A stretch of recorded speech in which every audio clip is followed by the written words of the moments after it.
Good afternoon, everybody, and welcome to the next edition of Woodpeckers Live. As you can see, once again, we're coming to you from the bunker, my personal wood shop in Medina, while the main shop is still undergoing renovations. We're kind of liking our new digs here. Feels really comfortable. We got John behind the camera with some new gear. And George is pinch hitting for Cameron, who's on vacation. So he's behind the computer, keeping everything going. With John's new camera rig, it's a little tricky here around all the cords. So my wife Nancy is on cord detail. And we've got a new boot. We've got a recruit that's going to be starting for us next week. His name's Jay Mouter. A lot of you guys may be following him on Instagram too. And Jay's sitting in, just kind of seeing what goes on at a Woodpeckers event. You'll be seeing him real soon in some of our live videos and also in our sales videos. Today, we are going to talk about Woodpeckers Precision Woodworking Squares. We make our Precision Woodworking Squares in two different styles, the aluminum and the steel core. And we make a bunch of sizes. Let's look at the catalog page real quick here, John. So we go from 6 inches to 26 inches in both steel and aluminum. Wide variety of sizes to choose from. And we want to talk a little bit about those today. The things that make a woodpecker square unique, and also the things that you might look at as far as the differences between the aluminum squares and the steel squares, when you might want one compared to the other. Let's start by talking about the common features to all woodpecker squares. And the most important one is right here. Every woodpecker square is built around a solid square that is machined on CNC equipment to extremely tight tolerances. Okay, let's compare that to a couple. Don't follow me, John. Nobody wants to see my mess over here. All right, so we're going to compare that to a couple of traditional style squares. Okay, central core. Most squares for centuries have been made by taking a blade and riveting it to a separate piece that is the base. Okay, so everything depends on the joint created by those 3 pins. And then a little bit more modern version of the same thing. This is basically a piece of steel pressed into a piece of aluminum. And, you know, the accuracy of that press, it's probably pretty good, but we'll see some other reasons why that may not be a great design. Here we have a very, very tightly controlled, perfectly square center to our square. To that, we add cheeks. Okay, now that's very carefully done.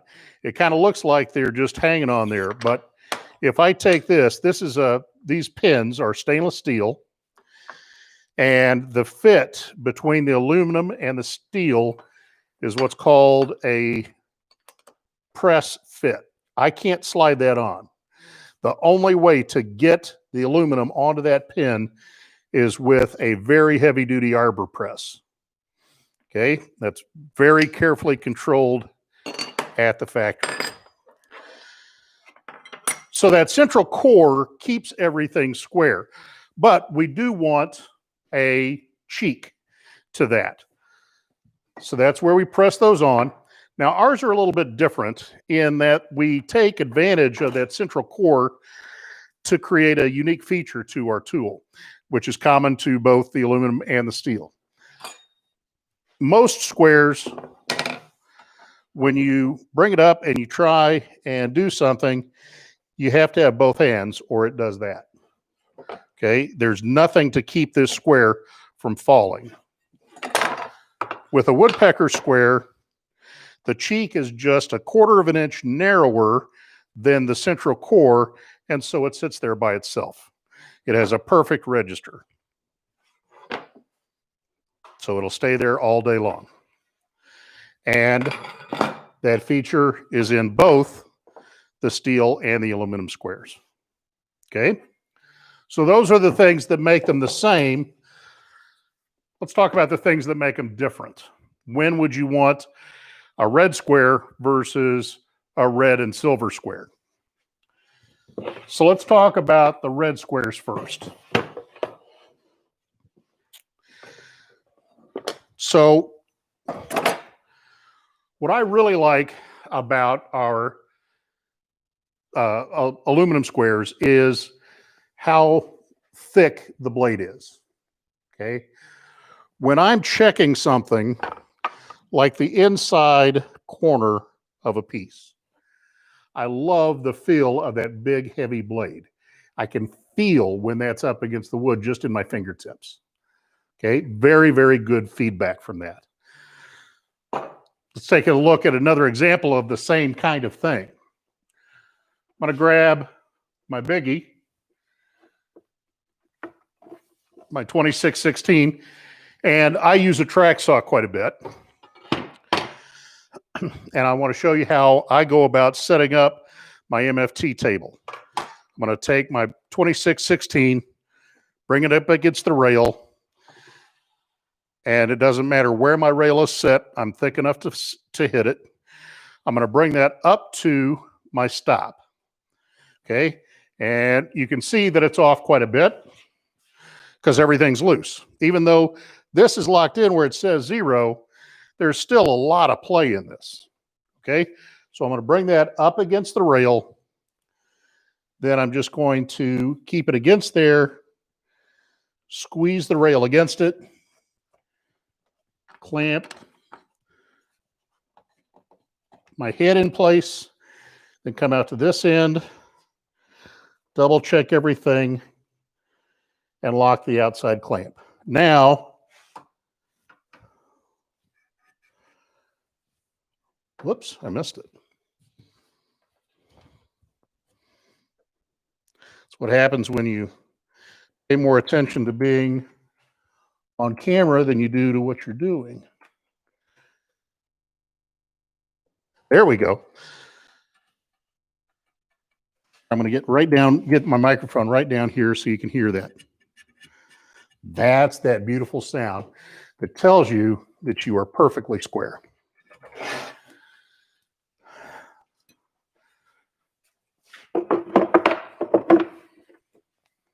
So, bottom line, when you are looking for a physical reference, I prefer the aluminum square. I like that big, thick blade when I'm checking something physically.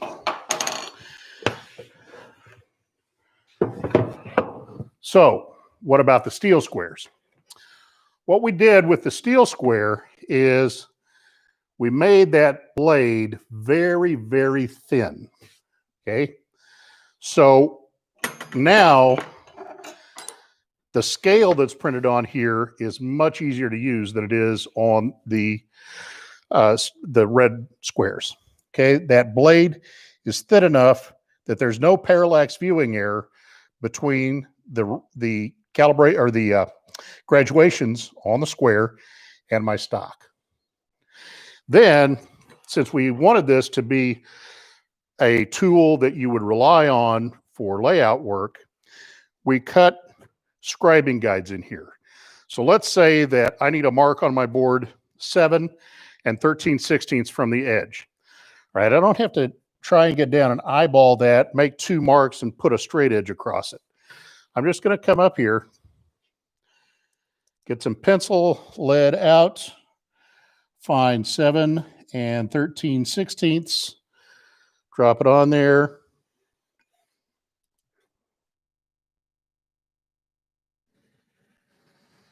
And make a perfectly parallel line, like that. Okay, and of course, if I need an intersection, I can do it just the same. We'll do a perfect 6 inches from there.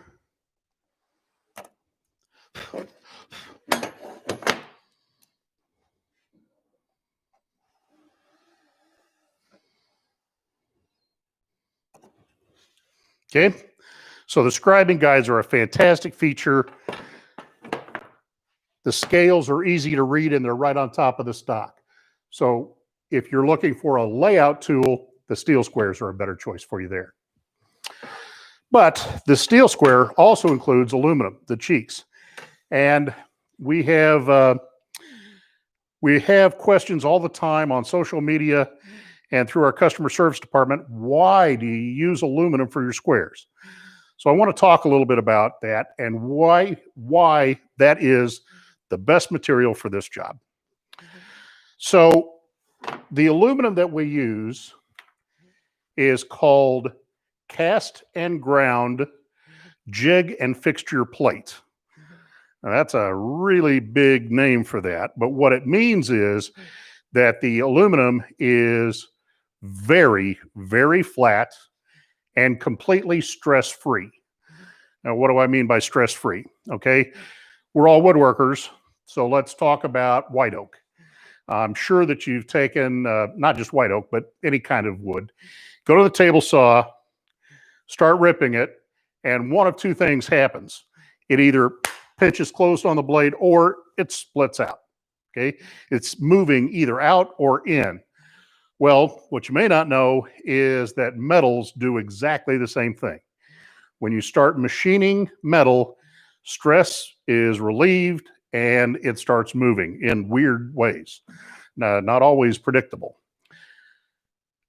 Cast and ground jig and fixture plate hardly moves at all. It's stress-free because of the way that it's made. So what that means is machining that square, we can hold this to very, very tight tolerances with very, very low loss in the manufacturing. We're not losing squares because they're not to spec, okay? So let's talk about a 1281. This square made to a tolerance of 0.0085 degrees, that's from here to here, less than the thickness of a human hair is the tolerance of that square from there to there. We sell this square every day for $119.99. A similarly manufactured steel square from a company you might recognize is over 3 times more expensive, simply because the manufacturing process is much more complicated to get a steel square to that same type of tolerance. So instead of being $120, it's $350. So that's one reason why we use that aluminum, because it simply is more economical than the steel. The other big thing is, let's go back to my big one that I used. Yep. People are asking about which one you buy first if you were just getting started. The question was, which one would I buy first just getting started? No doubt in my mind, it would be the 1281. This is our most popular square. 1281 in aluminum would be the place that I would start. The next thing I would add is one of the steel squares, the 6-inch or 6-inch or the 18. I really like the 1812. This is a great layout tool. You got plenty of room to do sheet good work. So if you focus on bigger stuff, you might start with a 1281 and an 1812. And then if you focus on smaller stuff, maybe a 1281 and then a 6. In fact, we sell that as a set. You can get, no, we don't. No, we don't. Excuse me. We don't sell any aluminum squares with steel squares. We do sell the 12, yeah. We do sell the 12-inch steel with a 6-inch steel. But that would be where I would start. 1281 is a fantastic all-around general purpose tool. Okay, back to weight. So now this big heavy-duty layout square is a great tool. That is 4.2 pounds. Not light, but certainly manageable. Steel is 2.5 times heavier than aluminum. So that means that this tool in steel would be 10.5 pounds. It would be a bear to keep around in the shop and use with any regularity. So those are the reasons. It machines better, machines easier, tighter tolerances for less money, and it's less weight to carry around in your shop. Okay, let's talk about tolerances. So I mentioned this briefly, and that is that the or the squareness tolerance of this, the angular tolerance, is 0.0085 degrees. Now, from the base of the square to the end of the 12-inch square, that is half the thickness of a human hair. So why do I need a square that is that accurate? I need a square that is that accurate because if there's a chance to make a mistake, I'm going to make it. The tighter my tools are, the less my foul ups are going to show up. If I'm working off of a square that's kind of close and I make a mistake, now it's exaggerated. If I make a little bit of a mistake or I use a fat pencil with a square that's very, very tight, it's less likely to show up. So I want the very best equipment that I can get. All right. Let's talk about scale accuracy.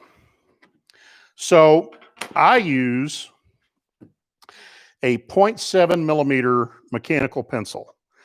And you can see that it produces a pretty fine line there. Now that 0.7 mechanical pencil line that you're looking at right now is 7 times the width of the allowable tolerance in the scale that's printed on this ruler or on this square. Okay, our tolerance on the engraving is 0.004, 0.004 of an inch total accumulated stack up error over the length of the tool. And 0.004 compared to 0.7 millimeters, that pencil line is 7 times wider than the allowable tolerance. That gives you an idea of where that goes. So you can count on the scale, you can count on the accuracy. They're going to be right for you in your shop. Okay, I'm looking at my outline here, and we've covered most everything we wanted to talk about. A couple of other things. One of them is our storage boards. Now, most of the squares that we sell either always come with one of these or it's optional. You can get it with or without. I love our storage boards. In fact, you can see I made a non-storage board spot for my 1812. But I really am kind of thinking that I'm going to change that. I had the same kind of arrangement done for my big squares. I just didn't like it. I love when I fit that square back into the board, knowing that my very accurate investment is very protected. So, like I said, almost all of our squares come with or have an option to have the storage board included.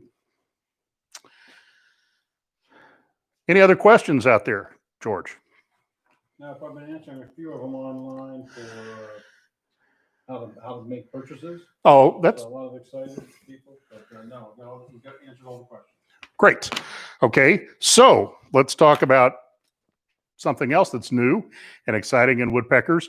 The newest edition of our catalog is just out. And John's pretty excited about that because that's him on the cover of the catalog with our new drill press table, which is going to be the subject matter in one of our live events very soon, within the next few weeks. The new catalog's out. If you want a copy of this, all you have to do is go online to woodpeck.com. At the very bottom of the page, you'll find a request a catalog. You can just send that in, and we will get one in the mail to you. We'll see you next Friday. Yes. Okay. George was just checking to make sure that I was wrapping it up, because our 20 minutes that we like to keep these to is about up, and we've hit everything on the whiteboard. So that must be it for the day. Really appreciate you watching today. We'll see you next Friday for Woodpeckers Live.